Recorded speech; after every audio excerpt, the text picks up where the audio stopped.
IPL ജയം തുടർന്ന് Gujarat Titans കൊൽക്കത്തയെ പരാജയപ്പെടുത്തിയത് 39 റൺസിന്. ഗുജറാത്തിനായി ശുഭ്മാൻ ഗില്ലും സായി സുദർശനും അർദ്ധ സെഞ്ചുറി നേടി.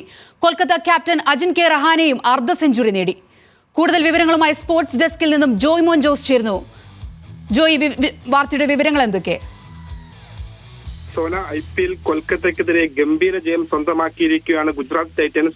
അതായത് കൊൽക്കത്തയുടെ തട്ടകമായ ഈഡൻ ഗാർഡൻസിൽ 39 റൺസിനാണ് ഗുജറാത്ത് അവരെ പരാജയപ്പെടുത്തിയത്. അതായത് ബാറ്റിംഗിലും ബോളിംഗിലും മികച്ച പ്രകടനമാണ് ശുഭ്മാൻ ഗിൽ നയിക്കുന്ന ഗുജറാത്ത് കാഴ്ചവെച്ചത്.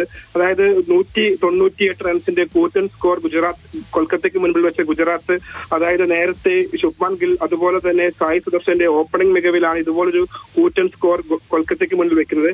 എങ്കിൽ തന്നെ അതിന് പിന്നീട് ആ ഒരു സ്കോറിലേക്ക്, അതായത് തുടർച്ചയായ തോൽവികളിൽ നിന്ന് അടുത്തൊരു ജയം തേടിയെത്തിയ കൊൽക്കത്തയ്ക്ക് അവരുടെ സ്വന്തം തട്ടകത്തിൽ കാലിടുന്ന കാഴ്ചയാണ് ഇപ്പോൾ നമുക്ക് കാണാൻ സാധിക്കുന്നത്.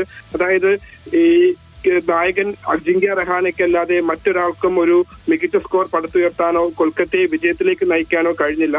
അതായത് സുനിൽ നരേൻ അതുപോലെ തന്നെ ആൻഡ്രൂ റസൽ ഉൾപ്പെടെയുള്ളവർ 21 റൺസ് അതുപോലെ തന്നെ 21 റൺസൊക്കെ പുറത്തായി.